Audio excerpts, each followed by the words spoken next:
Ito nga daw po dyan na mayroon daw mga umiiyak. Hindi po nila alam kung bakit. Huli ko na rin po nalaman na harap pala ng sementeryo to.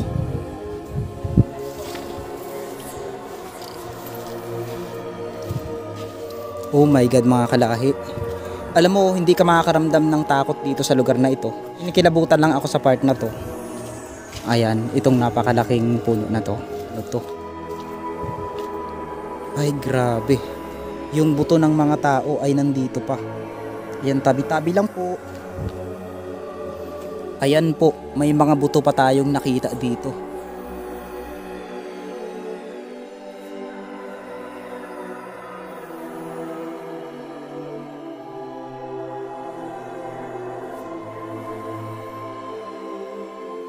Ayan, so ibig sabihin, bakit ang dami? Oh. Bakit ang dami? Anong nangyari dito? Bakit ganito? Hermoso, puro hermoso sila. Pamilya, parang anong nangyari dito? Tatanungin natin.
Tayo sa may Garza Island kung saan ay hinanap natin ang sementeryo na sinasabing nasa gitna daw ng karagatan, pero hindi pala ito dito.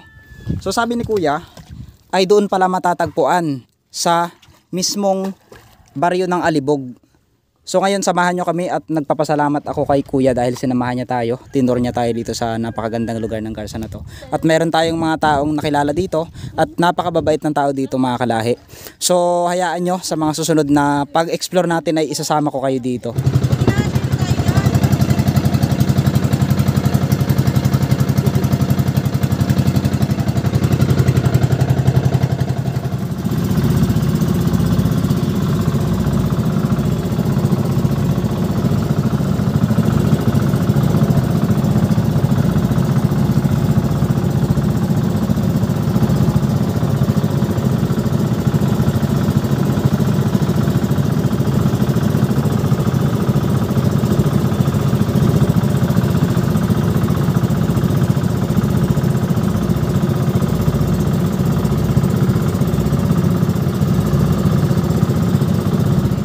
Tayo sa mismong baryo ng Alibog na kung saan ay ganap na nating makita yung sementeryo sa gilid ng dagat. Ayan, so nandito tayo ngayon sa may mismong baryo na ng Alibog. Kung makikita nyo, gaya ng Garza Island ay kulay puti rin dito ang mga buhangin na nasa gilid ng baybay. Ayan,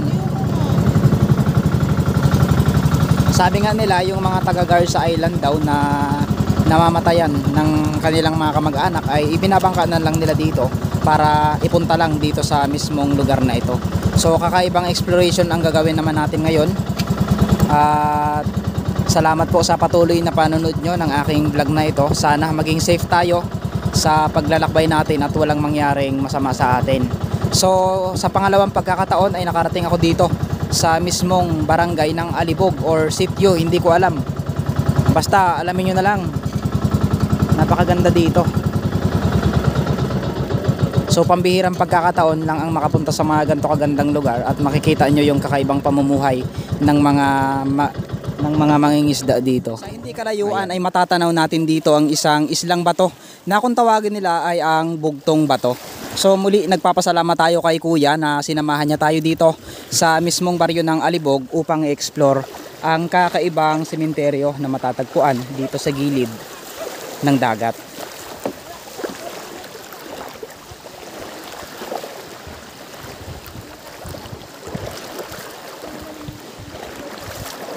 Ito po yung pangunahing hanap buhay ng mga taong naninirahan dito, ang pangingisda. Kung makikita nyo naman, last time na pumunta ako dito, last 2022 pa yata yun, at pinuntahan nga natin itong lugar na ito at namangha nga tayo. Ayan, so alam nyo ba ang kwento ng bugtong, ayun na, ng Bugtong Bato na to? Yan, yung islang bato na yan. Mayroon daw diyang isang babaeng umiiyak tuwing alas 12 ng hating gabi. Ito yung kinakatakutan ng mga taong puntahan noon. Noon yun ha, kasi hindi natin alam kung ano ba yung mga ibang kwento pa dito at paniniwala nila sa. Alright mga kalahi, so yun nga, nagtanong tayo dito kay nanay kung ano yung kwento ng lugar na ito. Ayan, sabi nila sa akin ay yung mga matatanda daw ang mga unang nakakaalam ng kwento ng lugar na ito. Dahil kung makikita nyo, kakaiba talaga, para siyang barkong bato. Ayan, so makikita nyo ba, parang barkong bato. Ito yung sinasabi nila at pinaniniwalaan nila noong meron daw mga creatures dyan, may mga multo daw na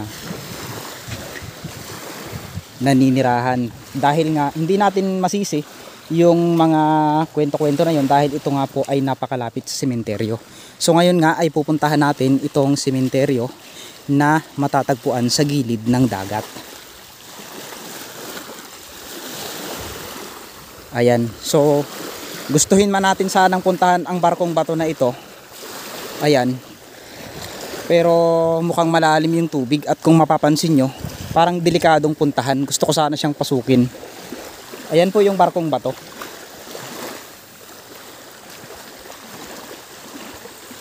Kung makikita nyo, yung mga bata ay nangingisda dito.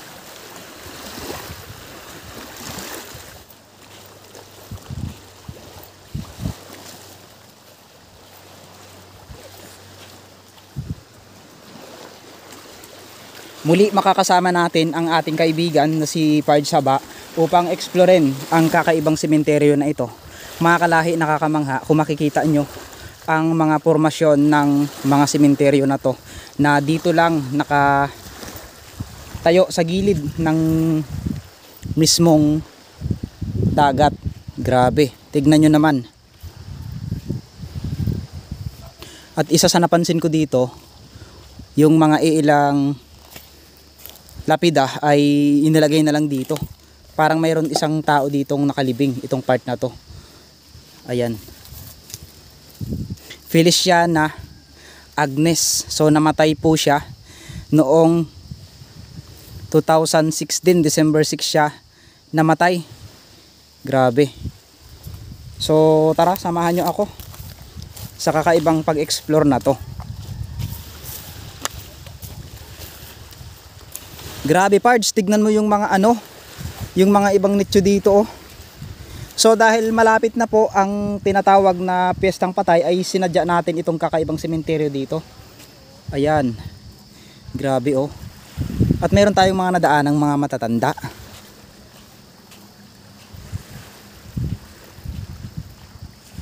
Magandang hapon po.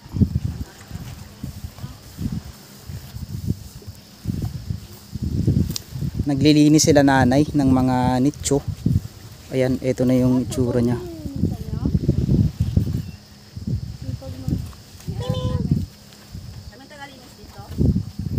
Inaabot po ba ito na ng tubig? Itong area na to? So ibig sabihin po, nalulubog itong area na to. Yan, tinatambak ka ng ng buhangin. Bakit po? Yung alon.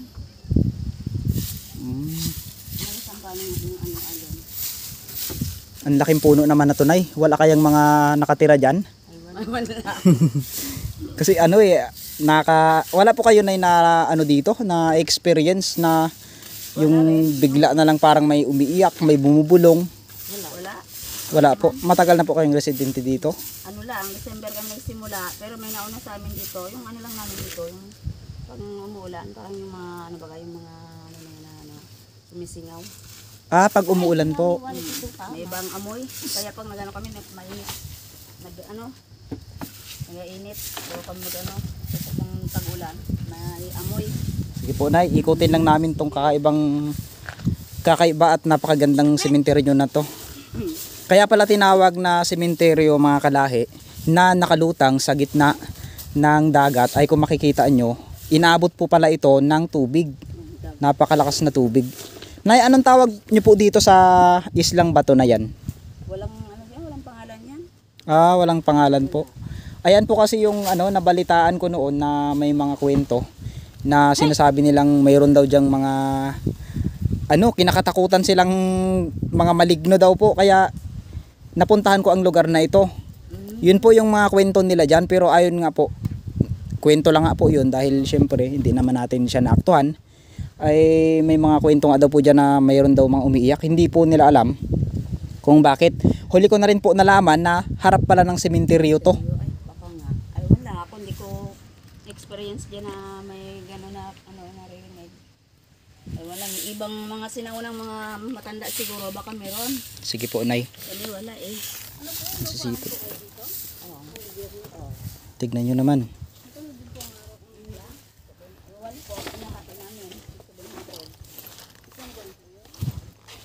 Oh my God, mga kalahi. Alam mo, hindi ka makakaramdam ng takot dito sa lugar na ito. Dahil kung makikita nyo nga, napakalinis. Grabe. So, akalain mo isang sementeryong napakaliit lang, pero mayroong nagmamanage. So, hindi ako natatakot. Kinikilabutan lang ako sa part na to. Ayan, itong napakalaking puno na to. Tabi-tabi lang po. Nakakatakot itong malaking puno na to. Ito ang kinakatakutan ko, mga kalahi.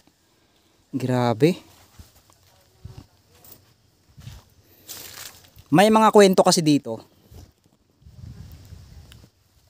May mga kwento kasi dito na kumakalat na marami daw mga kakaibang nilalang ang nagpaparamdam dito sa lugar na ito.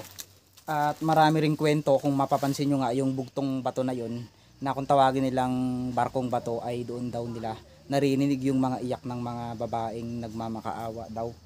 So kaya ngayon, pinuntahan ko itong kakaibang sementeryo na ito dahil doon nga sa kwento na yun. Dahil hindi mo kasi akalain na may mga ganito pa palang kwento. Oh my God, ano to? Ay grabe. Yung buto ng mga tao ay nandito pa. Ayan, tabi-tabi lang po. Ayan po, may mga buto pa tayong nakita dito. So indikasyon talaga na mayroon pa ditong mga nakalibing. At ang napakaganda dito sa part na to ay nililinis nila. Grabe, nakakamangha at nakakatakot. Yung mga puno dito. May mga plato dito, mga kalahi. Gloria Saulong. So born on November 16, 1960 at namatay siya noong January 12, 2022. Ayan, rest in peace. So, tanong lang po, bakit yung iba rest in peace? Bakit ito forever our hearts? 'Di ba RIP ang iba? So, mayroon po kasing mga ganyan na parang nagpakamatay daw. Forever in your hearts. Ay, ano ba 'yan? So, yun.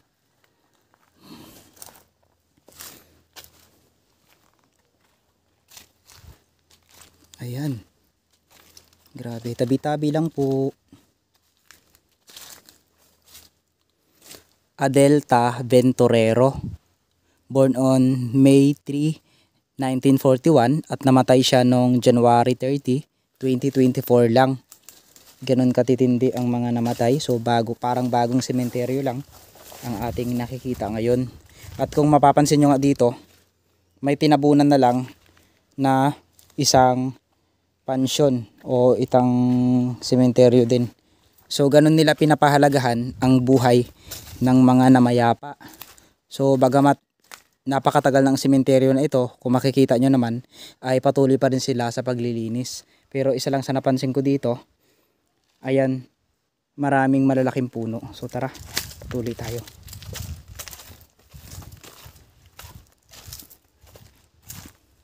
...1997, so ang tatanda na pala ng mga inilibing dito. Ayan, so makikita nyo naman, 'di ba? Ayan, so ibig sabihin, bakit ang dami? Oh, bakit ang dami? Anong nangyari dito? Bakit ganito? Hermoso, puro hermoso sila. Pamilya, parang anong nangyari dito? Tatanungin natin.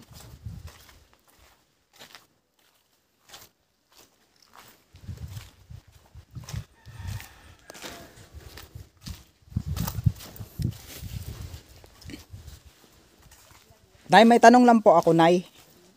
May nakita po kasi ako doon maraming baso. Ito po, itong part na to. Pwede nyo po akong samahan dito, Nay. Gawin ko kayong tour guide. Ayan, Nay, matagal na po kayong ano dito na naglilinis? December. December po. Since ng December po, nandito na kayo naglilinis. Oo, ito na. Ayan si Nanay. Ano pong pangalan nyo, Nay? Merna. Si Nanay Merna ay sinamahan niya tayo ngayon upang alamin. Ano pong mga ibig sabihin ng ito po, Nay, oh, itong baso na to? Ay, yan. Opo. Ilalagyan ng ano na yung kandila. Tapos parang umiilaw yan eh. Ito po. Pero ngayon parang sira na. Kasi ano. Ano pong mga ibig sabihin na to, Nay? Kasi bakit nandito po yung mga picture ng pamilya niya? Pamilya niya po ito? Yan daw yung ano nila, yung pinaka, ngayon pamahiin. Opo. Ito yung ano, yung namatay. Tapos ito yung, ay namatay na rin to. Ito sila, lahat ito. Ito yung nanay, ito naman yung tatay. Ito yung mga anak niya, yung dalawa na yan. Ito na accident dito eh. Dito lang po sila nakalibing sa part na to. Oo, dito. Wow, so isang pamilya talaga. Pamilya sila dito. Grabe. Patong oh. Bali 4. Tignan nyo mga kalahi. At isa po sa napansin ko dito, Nay, meron doon ano, yung nag-iisang ano doon. O, yung Love and prayers. Yung iba po may nakalagay rest in peace, RIP. siya no, love and prayer. Opo. Ngayon po bakit love and prayers lang po ang nakalagay diyan? Ayun lang, baka kasi yung ano yung namatay diyan teacher yan. Opo. Teacher. Ayun ba? Di ba yung iba RIP no? RIP po, napansin ko po RIP. Bakit po yung iba hindi? Hindi magkapareho. At saka isa sa mga napansin ko po dito sa mga ano, wala talagang RIP. Madalang. Madalang no. Aywan lang. Ganun. Sige po, Nay. Salamat po, Nay. Sige. Walang ano man. Ayan, 2020. Namatay siya ng 2020. Tapos sobrang tagal na, Nay. Grabe. Oo. Ayan, 2018. Sobrang tagal na. Tagal na. Ayan, syempre. Salamat po kay Nanay na sa sandaling oras na nakausap natin siya ay nagkaroon tayo ng konting kaalaman tungkol dun sa lugar na yun. Namatay na pala yung pamilya na yun. So tara.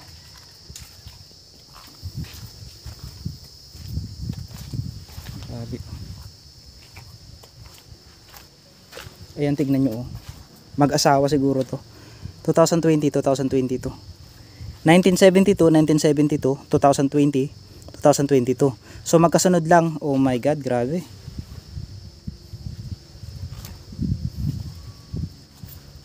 Ayan muli, maraming salamat po mga kalahi. Maraming salamat po sa inyong panonood ng aking simpleng vlog. Harinawang mayroon kayong napulot na konting kaalaman tungkol sa lugar na ito. At sana sa sunod pa nating exploration ay mas may mapupuntahan pa tayong magandang bagay na madidiscover sa lugar na ito. Maraming salamat po sa inyong panonood at sa nakasama ko ngayon na si Pards Aba. Mag-ingat po kayong lahat, and bago natin tapusin tong vlog na ito, nagpapasalamat muna ako sa lahat ng mga mananahi ng Taytay Rizal at sa mga taga Antipolo at sa mga OFW natin dyan na patuloy na sumusubaybay sa ating mga vlog. Mag-iingat po kayong lahat, and God bless po.